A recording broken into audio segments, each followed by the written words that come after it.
So Albert Einstein goes to a party. Well, let's do this right. Albert Einstein goes to a party. And as is the custom of the day, the host of the party takes him around to meet the different people within the party. Now, this is in the days before the internet and paparazzi and Paris Hilton getting famous for being, well, Paris Hilton. So not everyone knows him. So the host takes Albert up to the first party goer, and the party goer goes, "Nice to meet you, Al. What is it exactly that you do?" Albert Einstein thinks for a moment. He goes, "Well, really, what I do is I figured out how time works." To which the party goer says, "Wow, that's amazing. We're in the same business. I sell watches." So the host quickly pulls Albert, takes him to another sort of grouping where he meets another party goer. The party goer says, "So, Mr. Einstein, what is it that you do?" Now, Albert, trying to figure out how he can come off a little bit more grandiose than the first time, says, "Well, what I do is I have figured out how Earth and the moon and all the stars move through the universe." To which the party goer replies, "Wow, that's amazing. We're in the same business. I build telescopes." So, the host quickly takes Albert to a third individual. "Al, what do you do?" To which Albert, being slightly dejected, but figuring out, is there a way that he can do this to truly impress, says, "Well, what I've come up with is the fact that electricity and magnetism and light and how they're all related and how they're really the same thing." To which the third party goer says, "That's amazing. We're in the same business. I repair televisions." Host takes him to the fourth. By this time, Albert's sort of lost. And so when the fourth party goer asks him what he does, Albert says nothing. Says, "I don't do anything. I don't sell anything. I don't build anything. I don't repair anything. I'm useless." To which the fourth party goer goes, "Wow! I'm a tenured professor too!"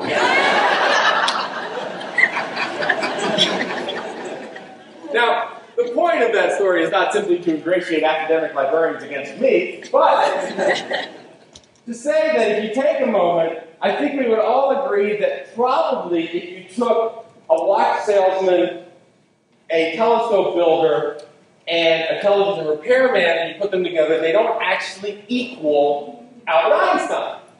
And yet, each one of these people made a sort of natural assumption, which is when you look at the functions of what you do, if you define what you do and how you do by how you do something, not necessarily why you do something, or even the impact that you want to have, you get this sort of natural confusion, this natural assumption that you're in the same business. Now, we see this in lots of different places, and we have right now the case studies of this happening, which is that you see this whole rank of journalists equating themselves with newspapers, with a physical format. And so what you read every day in every newspaper, if you can find one, online, where the Pew study says that we get most of our information, is that journalism is dying.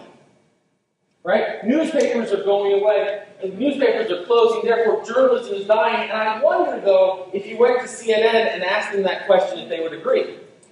What you see is that a lot of newspaper reporters have begun to equate themselves with their tools, with the medium.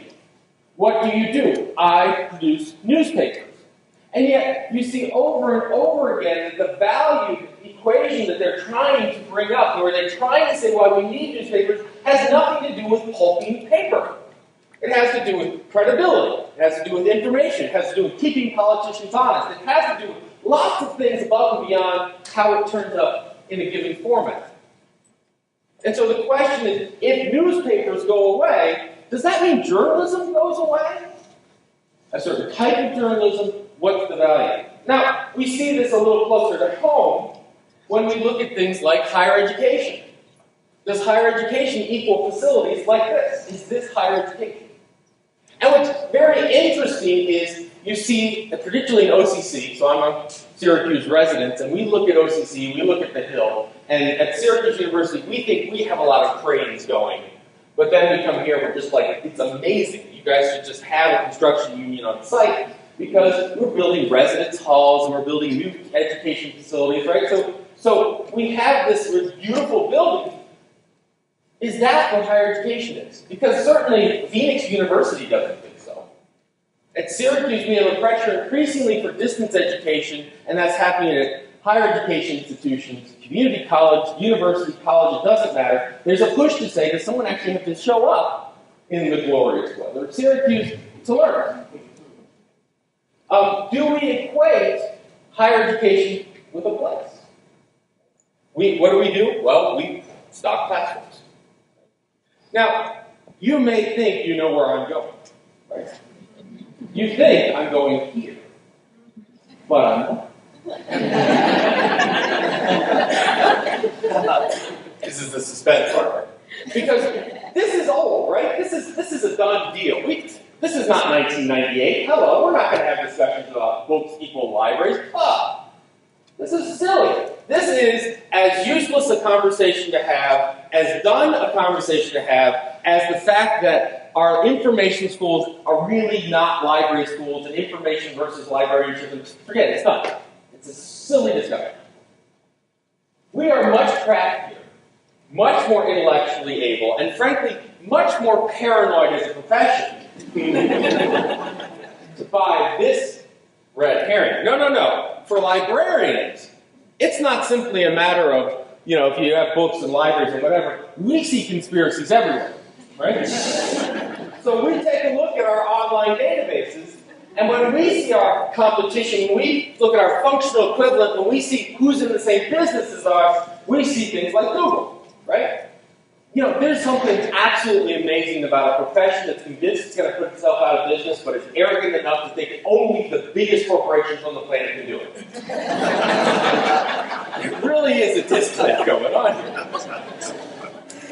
All right. We say, oh no, our online databases, no one's going to look, they're all going to go to Google, no one's going to love us anymore. But that's okay, because we still got our stuff.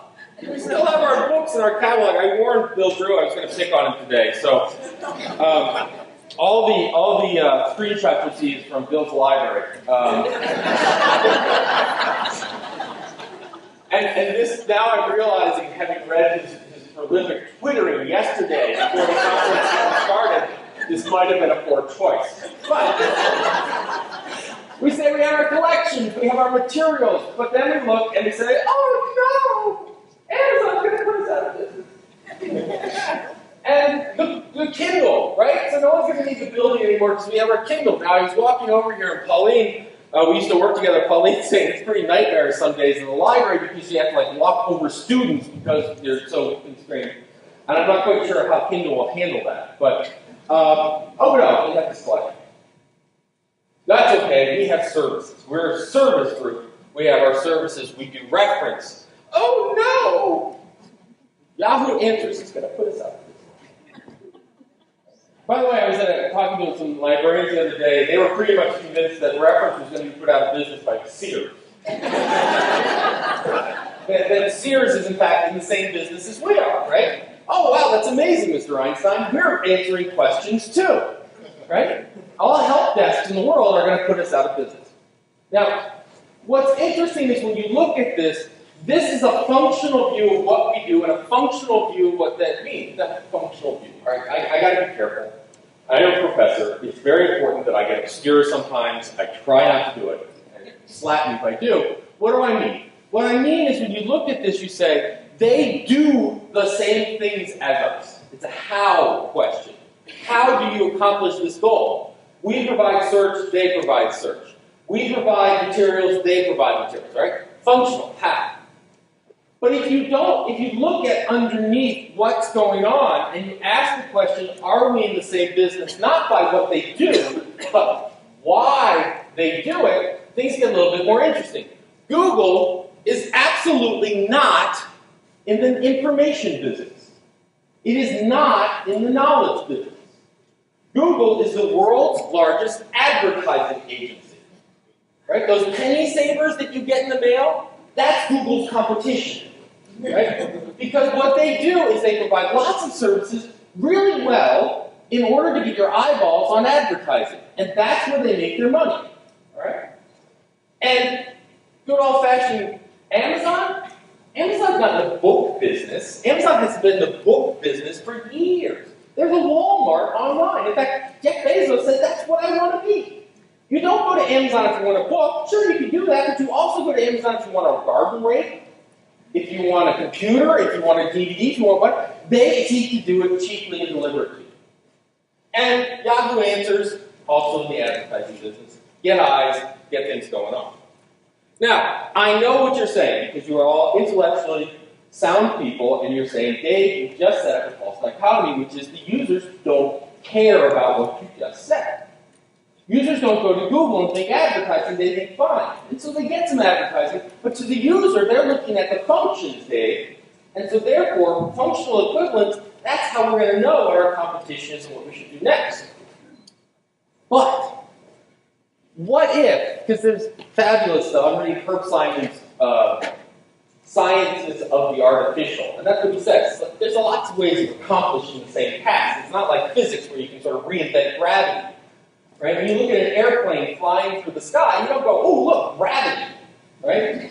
It's someone had to figure out how to trick gravity for a moment. Right? There's lots of different ways to do it. So even though we may know in their hearts there are different things, if the users don't, they will simply not need us. Right? And so let me give you an absurd, stupid metaphor. What if I gave you a task and I said, I need a fast-running animal to complete a race? Right? You might say, okay, I'll pick a cheetah or a dog. Okay? Now, these are sort of functionally equivalent. They're animals, they will run fast. Right? And how do you pick between them? Well, you usually pick, once again, a Herb Simon concept called satisfaction. You'll go with what's good enough. Now, often when we hear this good enough phrase, this is Amazon, they just pick good enough. We treat it like it's a flaw, as if our users deal with the lazy factor, right? Users don't want the best, they just want what's quick. Oh, those silly users. But that's not what satisficing means, and that's not what psychology says. Psychology and satisficing say it's the ceiling. Users want the best, but they can rarely define what the best is. So they'll take what they can get their hands on. What will get me an A? That's what I want to know, not what's the best book ever written on this, what will satisfy my need now. Now think about, for those of you in the reference field, how do the users have any clue what the best is? When they come and ask you a question because they don't know, how can you say they settle for good enough when they have no idea what the range of options are? Right? So get rid of this idea that people are lazy and they get good enough. Deal with the complexity of the world, that people take what they get and see if it fits their needs. And their needs may be at a much lower threshold than yours. That's because they don't know as much about the problem as you do. So, why do I grant these functional equivalents? Because the true answer of this is, though functionally they may be equivalent, it kind of depends on how long the race is. What do I mean? The cheetah is the fastest land animal in the world. But what many people don't know is that the cheetah is ultimately a cat that can't run very long. So it's true, if you take a cheetah and you were to map their progress through the race, cheetahs not only go fast, they go fast. And they get up to speed really quickly. But the problem is they use so much energy in that burst of speed that they quickly lose power and they then have to go take a nap. So if the cheetah doesn't get the wildebeest in like the first 40 seconds, the cheetah does not eat that day. The cheetah goes back and lounges and watches TV. Dogs are radically different in their anatomy and their ability in the fact that dogs have the ability to go fast. Not as fast as a cheetah, not as quickly getting to top speed, but they can maintain a fast speed for a long period of time. So if we look at that task and we say, if the race is about 400 meters long, take the cheetah. If it's a mile, throw the cheetah away. Functionally equivalent, but over time, there are fundamental differences. The why are they fast and why changes. Now you're sitting there going, Dave, this is a stupid metaphor. Dave, I paid good money for professional development, and by God, I want to see some screenshots. Okay. It's August 2004. August August 2004, two little websites were hanging out on the web. The one on the top is Wikipedia as it looked according to the Wayback Machine in August of 2004. And the one on the bottom is Microsoft's Encarta as seen in August of 2004. Now here's the trick. If you were to define these sites functionally, what they do, what genre, what problem they seek to solve, they are the same thing. They are functionally equivalent. They are both online encyclopedias that people can search for good information. What's more, well, yes, Encarta had some proprietary services. You could get a lot of information for free. And so one could not argue that one was easier to find, better to find, different.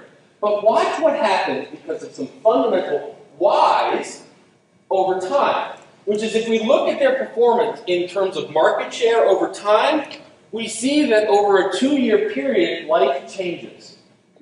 Right? Over a 2-year period where Wikipedia is going up to about 21% of the market share of the web, Encarta stays at less than 1%. Why? Not because they're both functionally equivalent or not functionally equivalent. One could not argue that Wikipedia had a better search function, for example, than Encarta. One could not argue that Wikipedia had faster servers. All these functional things, why? My argument, my thesis, is that why is because there's a fundamentally different philosophy, which is user participation. People could shape the top one, they could not shape the bottom one. And so people, when they go to a system, when they're seeking to learn, when people seek to learn, they seek to construct the world around them. When you walk into a classroom sitting as this is like the least useful way to learn. Congratulations. I am the least useful learning experience you will have at this entire event. For many reasons. Because I'm talking at you. And you're having a conversation in your mind going, what's he talking about? Yeah, this is pretty useless. Oh my God, where'd the cheetah go? Right? But you're talking to yourself. Whereas in a symposium, when you go, but Dave, what about this? And Dave, what about that? Right? And you talk about smaller groups being more effective for that. Or hands-on. You know, Dave, it's fine for you to talk to me, but I want to try it. I want to see it. I want, right? Hands-on experience. We want to shape the world around us. Users come to Wikipedia, they don't find an entry, they can add it, or request it to be added, or whatever. They go to Encarta, they're out of luck. That why difference, that philosophical, structural, what business are we in difference, changes how they succeed over time. Wikipedia is in the encyclopedia business, but it's really in the community knowledge business. Encarta's in the transmission and consumption business. All right, this is fun. Let's do it again. Well, it's fun for me. I don't know about you. August 2004, two sites. MySpace, yes, MySpace was actually around in 2004, and Yahoo GeoCities. Functionally, both sites are make your own web presence. What they do. Right? Even construct it, design it, have it as you want. Major differences between the site. GeoCities takes you through a relatively lockstep process where you don't get much customization. MySpace, make it ugly. Right? You want a background with zebra stripes and you in a thong? Enjoy. Let's run the race and see what happens. They're both functionally in the same business, but they have very different whys about it, very different philosophies, and that leads to very different market shares on the total internet, very different adoption. So my point of all of this is, if you look at it and you begin to define the world by the what we do and not the why we do it, you miss important things. So this is also a reason, picking on Bill again, while this being the holy grail, on library site after library site, we see these because everyone knows everyone wants a single search engine that does it, or a single web entry form that does it all, right? This is, by the way, you thought we would have learned when Yahoo forced us to categorize the world in 13 categories, more or less, right? When everything had to fit in 13 categories. Dewey did in 10, so you could say we were more parsimonious, but, right? Why don't these work? Why is it that when we give them the single interface, people don't say, oh, that's just like Google? We do. Oh, we're going to put a single search box on our homepage, just like Google. And our users look at it and go, no, that's not Google. Why? Because they're doing fundamentally different things. Functionally, we have a search system with a very simple entry form. But when you look underneath, when you define the true functions, Google is searching on a relatively homogeneous corpus, web accessible objects. We are searching across the frickin' world. You know, we got books in there, we got manuscripts, we got pictures, reference inquiries, brownie recipes, whatever we can get our collection on. We're in the public library sector. We have 300 copies of the full run of National Geographic.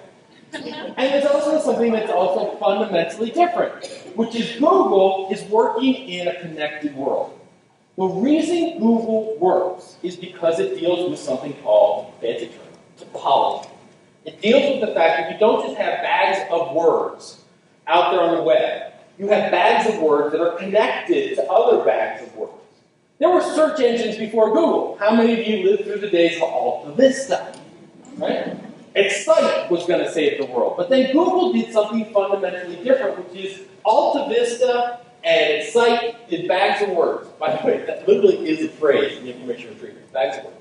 Meaning you take the words, you find out if the words are in there, you find out how many times the word occurs, how big the document is, what it occurs next to. Google does all that. But Google says, but I have the ability to say that document right there in the middle, that's pointed to more than any other document. So if all those are relevant, I'm going to show that one first.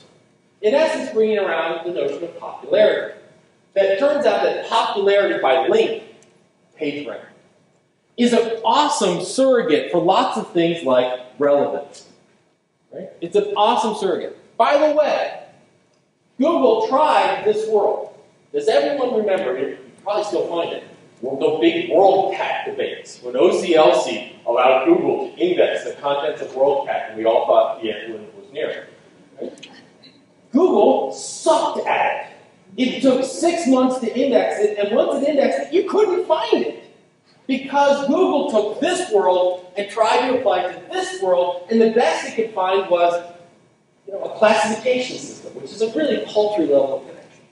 Right? So these things will never be the same. Federated search will never work as well as this. Because when you do federated search, besides the fact that there are different places and they don't allow you to get into different database systems, you don't have any connections. You know how federated search would work really well? Is if we search on the citations in the articles and not on the frickin' titles of the articles. For centuries, we have been devoted to the wrong side of the book. We've been looking at the author and the title when we should have been looking at the citations of what it's connected to. That's what this world is. Right? Now, this functional definition is dangerous. Dangerous, I tell you. But prevalent. And the best example in librarianship of a functional definition, right here. If you haven't heard about it, go see it. Core competencies, pushed together by an interesting group of individuals who I believe were born in about 1801.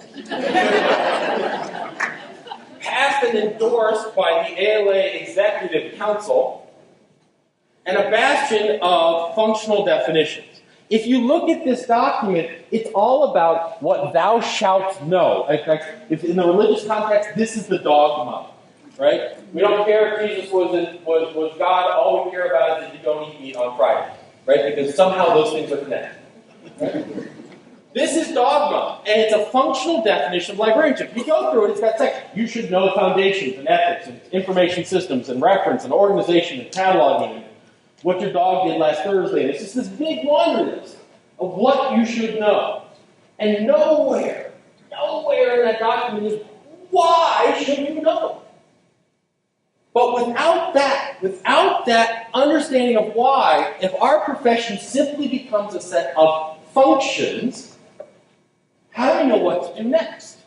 Worse, how do we survive when we evolve over time? What happens when, God forbid, Twitter goes away? Is it me? Or is the fact that Second Life and MySpace in the library world have really quickly become the equivalents of halter tops and miniskirts? Right? We were sure it was going to save the world. Why? Well, if you look at MySpace, it's what we do. Look, Al, I'm in the same business. I build buildings and bring people together. I functionally define it as equivalent. But it's not. It doesn't work that way. So we need to know not just how we do something or what we do, but why we do it. So take, for example, one of the thou shalt knows. Thou shalt know the history of libraries and librarianship. And I'm going to walk you through the dangers of not knowing why. This is a history that you probably learned in one form or another. And it goes something like this. At the beginning. Okay. In the beginning, there was the Library of Alexandria. The mothership. The cradle of civilization. This is our cradle of civilization. The old joke that if we're not the oldest profession in the world, we probably organize the business records of the people who went to it. The National Library, the Library of Alexandria had the world. I love the Library of Alexandria. My favorite thing, which I think we should adopt today, was that one of the reasons that this large collection was in Alexandria, Egypt, it was the major shipping hub in merchants. And so what would happen is that ships would come into the harbor. Down would march the soldiers of Alexandria. They would confiscate every document in the ship, take it to the library where they would copy it, and they would give the copies back to the ship. I think this is brilliant. If the Senate wasn't completely dysfunctional right now, I think we should pass a law saying we do that for everyone who enters the borders of New York. Can I have your iPod, please? Thank you. Here's the Zoom. All right. Tech joke. All right. There was a Library of Alexandria. Someone came in. It kind of depends on whether you're anti-Semitic or anti-Islamic as who it was. Someone came in and burned it all down. Knowledge went underground, was kept alive in scriptoriums where the monks were created illuminated manuscripts, which kept information going through the Dark Ages. It was eventually exposed. Gutenberg comes around, does lots of printing. Lots of printing leads to lots of books. And then at some point, Benjamin Franklin shows up and says, hey, I got lots of books. Let's create this thing called a public library. We share the information with the world. Some version of that is the history of our country. You've now passed history of our world. Let me give you a different view of that. The Library of Alexandria was actually an interesting thing because it was not a building, it was not a place, it was a campus. And in fact, the first building built on the campus of the Library of Alexandria was not the library, it was a building dedicated to the muses. And in this is where they put cultural artifacts, they put scrolls, they put knowledge, and it was named after the muses, and they called it the Musée, which we these days know as a museum, where the word comes from. The library built later was actually more of a dormitory, where what they would do is they would bring scholars from around the known world, they would put them up for years, and they built the space in colonnades and walking areas so that the scholars would interact on a regular basis. These meals come up with brilliant ideas. When they came up with brilliant ideas, they wrote them. When they wrote them on the scroll, it went into the museum. That's where the stuff was. And what's interesting is when we talk about somehow knowledge disappeared when it dispersed through Alexandria, the interesting thing happens during those dark ages when the monks were busy scriptorium, copying things, which, by the way, they couldn't read half of them, and was an act of prayer, not preservation. At the same time, the Pope got a little tired of all his nobles fighting amongst themselves, and so to get them out of Europe and causing him problems, he said, go do something, free the Holy Land. And so he sent, basically mercenaries, most of which were Muslims, over to free Moorish Spain in the Spanish Crusade, which was much less of a battle and much more of a, hey, that's my brother-in-law's place, can we come in? Sure, right? And what happens is when all these nobles from medieval Europe walked into Toledo, what they found were hundreds of libraries. In fact, one library alone had more volumes in it than all of the books in France. And what's amazing was it wasn't monks sitting copying it, they were open and available to scholars that were using it for architects to develop mathematics, where we get the concept of zero, where we get the concept of algebra. What happened is once they discovered these massive libraries, this knowledge began to be translated from the Arabic that was originally in Greek into languages that could be read in Latin and such in most of Europe. This information, particularly about the law, became widely available in Europe. And so noblemen, to truly keep control of the world and to better their status, began reading the new knowledge, the new literature. To do that, they hired tutors, most of which were monks, Eventually, they stopped hiring them one-on-one, and they got together and said, let's all hire them. They built buildings for them that became universities. And in fact, up until the beginning of the 19th century, we still had the university model where the students directly paid the faculty. And what happened was, with all this knowledge and information began accumulated in the United States, Ben Franklin did not build the first public library. He did not build a public library at all. He built a subscription gentleman's library. What happens is a bunch of his rich, snooty friends got together and ran out of room and said, let's rent this space, put it together, charge money to come in. The first public library in Philadelphia was built by, and I'm not making this up, Dr. Pepper, who had a rich uncle. Dr. Pepper was professor at the University of Pennsylvania, and he got together and said, for the good of the community, we must make the public information available. He looked at it as a vital service. Now, the point of going through this history is if you simply look at it functionally. This is the history class you hated in high school as a functional definition of history. In 1830, take this. In 1840, right? That's a functional definition. The cool history, the one you watch on the History Channel, goes, hey, came through a bullshit. This is right. The difference is we see a migration from collections to scholarship. Librarianship did not start as collection, it started as scholarship. You see a move from dissemination to action, meaning the monks were worried about preservation, making copies. The Moorish libraries were about building society, getting in. And you see a move from sharing to social good. Benjamin Franklin knew there was a social good, but he cared about sharing materials. Pepper wanted to change society. He wanted to change Philadelphia. We see really this movement of knowledge as thing versus knowledge as action. And that brings me to my other pet peeve, because I have a few of them. Recorded knowledge is an oxymoron. Stop saying it. Recorded knowledge. What does that mean? It means nothing. Knowledge cannot be recorded. It cannot be placed. It cannot be crafted. Knowledge exists in the human head. Recorded knowledge is like saying intelligent rock. There's a rock. This is a rock that sits outside of Taliesin West in Scottsdale, Arizona, which was Frank Lloyd Wright's other house. And this rock is interesting because he found it on the premises. Now, when you look at this rock, I look at this and I go, hey, it's a rock.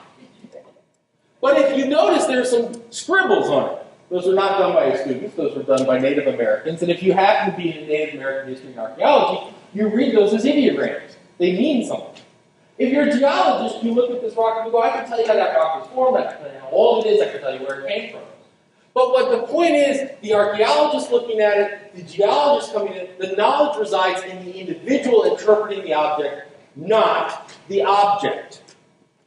When you put books on shelves, you are not putting knowledge on shelves. You are putting artifacts, containers, things. They're valuable and they're important. They become valuable and important when someone pulls them off the shelf and begins reading them. And when they are reading them, they are having a conversation. They are not having a conversation with the author. When I read Henry V, I'm not chatting with Bill. Hey, Bill, what did you mean by this? He's not going to say, well, I was just trying to sound cool, and my girlfriend bet that I couldn't do it all, and I ended up in Camden. Got it, right? We're having a conversation with ourselves. If you just sat there and said, Bill, who were you talking to? Right? When you woke up this morning and said, does this make you look fat? Who are you talking to? Right? We don't like it when patrons talk to themselves, and yet that's what they have to do in order to learn. We have conversations. We have conversations one-on-one. We have conversations between two groups. We have conversations between great societies. But most of our conversations, when we learn, are with ourselves. So get rid of this concept of recorded knowledge. We are in the knowledge business. We're not in the information business. All right, pop quiz, interactive portion of our day. What is information? Everything. Everything. See, I'm going to have to do this the hard way. No, I'm coming up there. You people thought you were getting way there. And I've got a microphone, too. What is information? Well done. What is information? Data? By the way, I have a PhD in the subject, and I have no clue. Stuff you need to get something done. Stuff you need to get something done. See, I like that definition. Yeah, well, I give it to you. I'll take it. However, I would argue that, in fact, that is a definition of knowledge, not of information. Okay. Well, stuff that I need to inform me at a certain time, like if I'm Right. the stuff I need is in Right. Data, information, knowledge, give it up. And it only works when there's an interaction. Right. With the person. It exists here, Yeah. right? Information, ones and zeros that pass between computers and all of that. We can work on it however we want. It's water, it's not water, it's not. We're in the knowledge business. And the fundamental difference between it being in the information business and the knowledge business, besides the fact that we can define it, one could legitimately argue that Google is in the information business. They give you lots of information. So I have lots of pet peeves. Here's my not current one, this is actually an old one. Go through the list, it's long. For example, love of reading. Don't love reading, you have to read. It's the power word. Anyway, I digress. You're welcome to love it. In Georgia, don't get you put in jail. All right. But the pet peeve was librarians, the best search engine. No, you're not. Do you really want to be known as the thing that in 10 milliseconds can give you a million hits, most of which are useless? Is that what you want to put yourself up against? We're in the knowledge business. We're in the learning business. We are in the change business. What we're talking about is the business of affecting people's lives. Google does not care, really, if you take that information and do something with it. We should be absolutely, intently worried about it. And in fact, as academic librarians, you are having to be increasingly worried about it because mid-state accreditation agencies show up and say, so you got a library, that's great. You used to want to know how many volumes you had. Now you want to know how did you impact the outcomes of students in chemistry. I can tell you how many people showed up last week. I don't care. Right? That difference between how many people showed up and how many you circulated and did you make a damn difference in the world is the difference between information and knowledge. And I hate to break it to you, but you're in the knowledge business. And that's when we look at how the world evolves, that's how it evolves. So I would argue that the mission of librarians is to improve society through facilitating knowledge creation in communities. This is the mission I would argue you have. Now I want you to notice a few things about this mission. The first is this is not the mission of a library. Let us be very clear that they named the building after us. Secondly, a building cannot have a mission. A building can have mold growing in it. It can have leaks. It can have mortar, but it cannot have a mission. Right? The best thing that they could aspire to is not falling down. This is the mission of librarians. This is your mission. And it's vitally important that it is your personal mission because you are personally responsible for it. This idea that I have had too many people, when you find frustrated librarians, or worse yet, librarians who aren't frustrated because they can't do things, say, oh, the library won't let me. The library is a building. The library can't let anything. Libraries are run by people. And that is ultimately the mission. This concept that somehow, it's like when people talk about Google. Right? They talk about the search engine. Oh, you never beat Google. Oh, God, Google. They're cool. No. Google, you know what Google was 10 years ago? Like a crappy page and a failed doctoral thesis. Right? Google didn't start out as the world's biggest advertising search engine. They became that way. They didn't become that way because they had really pretty design on their webpage. They became that way because smart people did smart things. The effectiveness of your library has nothing to do with your building, has nothing to do with its mission. It has everything to do with your personal actions within it. And since we are in the knowledge creation business, we don't simply share knowledge. What does that mean? We facilitate people learning. Maybe we facilitate that by getting them to a resource of material. Maybe we facilitate them by getting them to a person. Maybe we facilitate it by simply listening to them. But ultimately, we are about improving society. If you'd like to shorten this mission, feel free to say the mission of Librarians is to improve society. And it is a noble mission. I think all too often we shy away from the fact that we are noble in our vocations. We are noble individuals that seek to make the world a better place. If you are in the learning business, if you are in the knowledge business, you are in the change business. When someone learns something, it changes their world. Now, it may change the world this much. It's raining today, I'll bring an umbrella. But it may change the world dramatically. And we all have the story. Every librarian I've ever met has the story. Right? The story is that thing that we keep deep in our psyche and we bring out after that damn corner cartridge goes empty again. The story is the one we recite to ourselves as if a mantra after we go to one of those meetings where you get that itch in the back of your neck that only a revolver will. And we bring them out. Sometimes I found the perfect reading material for XYZ. Oftentimes they're selling. I had a student who was lost, and I found him as an expert. I had an individual who was being battered at home, and I got them to some social service. I had a professor who, by helping them solve this fundamental problem, those stories that we have, that we tell ourselves to soothe ourselves at night over the minutiae, those stories that talk about our nobility and mission are not about things. Very rarely does the story get to sitting at the desk, and this user walked up to a shelf, and they reached and they pulled that book down. That's not the story we tell. The story we tell is how we fundamentally change the world for someone. That is a noble thing. It is an awesome responsibility that we take onto our shoulders. It is an awesome responsibility to believe that we can better the world, and we must work in bettering the world.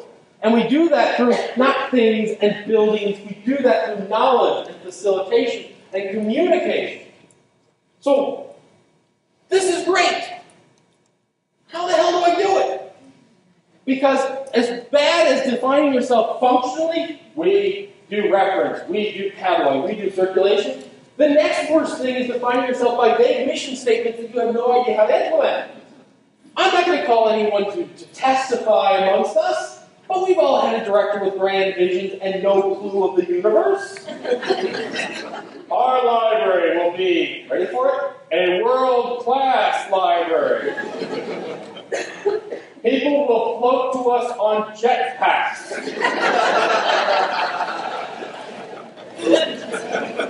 And you're the one who has to feel like the idiot sitting in the back of the room going, do you know a provider of jetpacks? Does Gaylord still stock those? So we must take this as our grand, noble, high-end mission. And I want to be really clear that we need this as a profession. All too often, our vital role in improving society and being a keystone of a democratic world is overcome by obsessions with technology. And I'm a gadget freak. Right? The fact that we believe that somehow, if we only had one of these, and by the way, I know you're curious, yes, it's my iPhone and it's controlling Keynote, it's all free Apple. Right? We believe that this somehow will solve the problem. Oh, we'll do this! No, we'll do this! God damn it, we'll do this! Right? Remember in the 60s when every library was going to fit on microfiche in a briefcase? I would quote Michael Gorman, and I never quote Michael Gorman, who once said that libraries are like a cemetery of tried technologies that fail. Technology is important and essential, but if you don't know why you do something, don't do it. Play like crazy. I mean, really, you should have times when it doesn't matter, you don't answer that question, but understand that recess in schools end. How do you know when you're done playing with something? How do we take this from the grand lofty vision? We must understand, okay, Dave, that's fine. What do you mean by knowledge? Well, knowledge is created through conversation. Okay, where the hell did you get that one from? I'm glad you asked. Knowledge I created through conversation comes from something called conversation theory. Conversation theory is composed of, you have conversants, the people are talking, including yourself. They are exchanging language back and forth. There's a memory of what they've done, and they come up with agreements. Oh, that's really interesting, but conversation does more. Oh, wait, there's more. Because we know that memory is not a linear bucket thing. Libraries have for so long succeeded at a reductionist view of the universe that we forgot that's not how the world works. We've taken the tools where we've had to assign things to shelves, and we've turned them on ourselves. I'm not a librarian, I'm an academic librarian. I'm not just an academic librarian, I'm a public service academic librarian. I'm not a public service I'm not a community comment. Right? In academia, we do this. I call it the rule, it's the pond rule. As a faculty member to get tenure, what do? Take pond, divide pond into smaller sections until biggest fish in it I am. But that's not how the world works. Quick example, right? More class participation. I'm going to give you a word. I want you to remember what you think it means. Ready? Formula. How many people thought chemical combination? Mathematical combination. Things you give baby to keep from starving to death.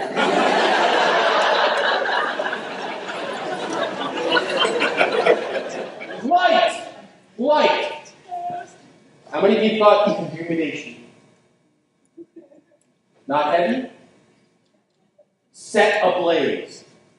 Good, no pyromaniacs in the room. All right. One more. OMG. Omni Media Group? Oh my God! Now, what happened there? What happened there is in your brain you have all these words. And what's hilarious about them is you have these huge, they're not stored as these sort of floating items on a shelf in your mind. They're stored as a web of relationships. And for words like formula and light, you have a huge number of them. So when I say things like formula, mathematical formula, chemical formula, all of those make sense to you. Oh, yeah, that's right. Okay, that makes sense, right? But with OMG, we have only pretty much one, really, maybe two really strong relationships, texting or IM. Right? So when I say that, you instantly go, boom, because you don't have anything to search for. If I were using pictures, you would have zoomed through them faster. We keep world in a relational way. All right? Now, this is called, in conversation theory, an entailment mesh. Right? And I would argue that we need to develop one for librarianship. Well, Dave, have you been working on that? Well, yes, I have. Hopefully, I'll even show you. Come on. There we go. And so, what we've been working, and by the way, this is the Dewey level shift. All right. So, if we take this mission that we talked about before, this is where video mirroring would be good. So, we have our mission, the mission of the librarian. What do you mean by knowledge, Dave? Well, I'm glad you asked. Knowledge is defined as, knowledge creation is, knowledge is created through conversation. Gee, Dave, where did you get that? Well, it's explained in conversation theory. Oh, it is? Conversation theory consists of conversants, is composed of all. We have a relationship of how all these things matter. This is called entailment mesh. And not only that, but we have how they're related. Now, compare this to your catalogs where you have a bunch of books that are maybe organized by subject. But when I look at something like Harry Potter's and the Sorcerer's Stone, and I say, I want more like that, what do you give me? Well, youth fiction keyword magic. In truth, when I think of Harry Potter's and the Sorcerer's Stone, I relate it to reading to my son. So when I say more like this, what I really mean is other books I can follow with my son, which puts it in the same category as Harry Potter and the Sorcerer's Stone, How to Draw Dragons, and Star Trek's Complete Guide to Vehicles. To me, those are all the same thing because that's how they're related in my brain. And now with systems, we can do that. And by the way, when you do that, when you let people design how the world is constructed together, remember that thing I showed you about these two search engines will never be the same because Google is working on topology and we work on all this disparate stuff? Well, suddenly, when you have everyone creating these links and relationships between materials and concepts, suddenly that works really, really well. Right? And it's different than federated searching. All right? So my point with all this, and we could go through this for days and days because there's just nothing better to do, is that this entailment mesh, or as I call it, the sunfish diagram, this entailment mesh, technically I call it the pooping sunfish.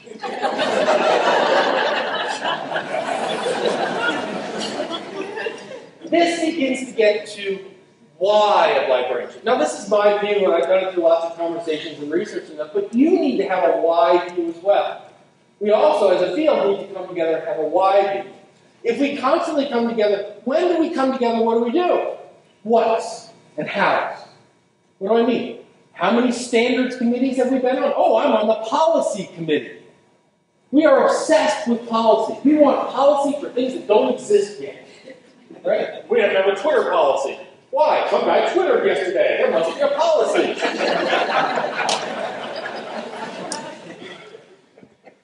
Right? I mean, we need the policy for idiot comes in, yells loudly, and goes naked straight through. We need a policy. How often does it happen? It will happen.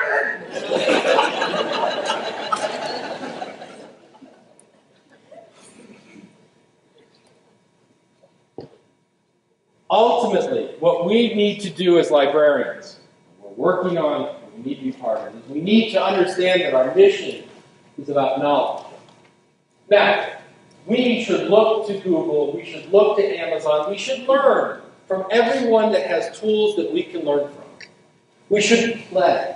We should revel in not having an objective at times when we just play with new technologies, new services. We should have a permissive atmosphere of risk, where if someone tries something and it doesn't work, it's okay. But we must have these things in the light of a global mission that talks about improvement, that talks about what we do. A mission around knowledge, not about things, not about this abstract information we can't define. A mission about knowledge makes us vitally important in the academic environment. Right now, the rage is in the notion of interdisciplinary programs. Everything's got to be interdisciplinary. What is more interdisciplinary than your library? You are the connective tissues of your organizations. Someone said, oh, we're not the heart of the library anymore, we're more like the spleen, right? If you really must have an anatomical metaphor for your library, have it be the circulatory system. It's everywhere. It moves vital resources of knowledge from faculty to student to staff, from one faculty member to another. This is your role. And these means you have to get out of the building a lot of the times. And your services have to get out of the building. And frankly, your community should be dictating what you should be doing in concert and discussion. Because ultimately, this mission is an obligation. This mission means that we take on a whole new set of obligations. We have an obligation to serve. It is still fundamental to what we do. We are of service. We help the world. We facilitate, not in a neutral way, it doesn't exist, not in a transparent way, but in an active way. Your doctor facilitates your health. You don't want him asking you, does that help you? You don't want him asking, what do you want me to do? Right? This is not what we need to do. We need to be aggressive in how we serve. We must have an obligation to innovate, to come up with new service, new ideas. We are in the change business. How can we expect to produce radical change agents that bring about radical positive change in societies from conservative, risk-averse organizations? We cannot do it. We must be committed to developing what to do. Our history is for inspiration. It is not shackles on our hands. Ask the question, do we really need to be spending 70% of our budget on cataloging and materials acquisition when 70% of our good is done through interconnections and teaching and information literacy? We must innovate on a regular basis, but ultimately we must lead. You have an obligation. You have an awesome obligation as librarians. You have a special place in society. If you ask, study after study, when they ask about librarians, they say books. Librarians, they say credibility. You are a trusted third-party source. You are one of the few connected organizations on your campus. You have an obligation not simply to sit back and wait, but to lead. part of a discussion in a library, they want to talk about how do we capture the scholarly output. Now that people are blogging and twittering and open access journals, and I had a librarian sit there and say, oh, we need to be ready for when the academics figure out this. I said, no! Fix it! Lead it! Decide it! Change it! Leave today with a commitment to go back to your library and find out how that library can become the most important leader on your campus. Leave today not worried about, does Google Gears solve my problem? That's an important thing to know, but ask the question, how does Google Gears help me lead my institution further? Not how do I wait, how do I serve, how do I hang back and let someone tell me what my role is. Understand that as a noble organization, you have an obligation to go in your community and say, you can be better. And it is my awesome responsibility to help you get there.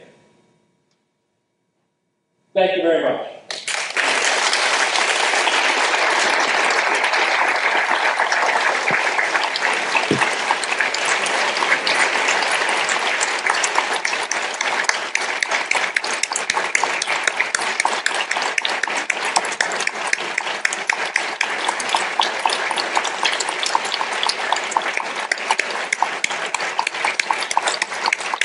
The slides and the webcast will be on my website, so I'm sorry I should have started out with that.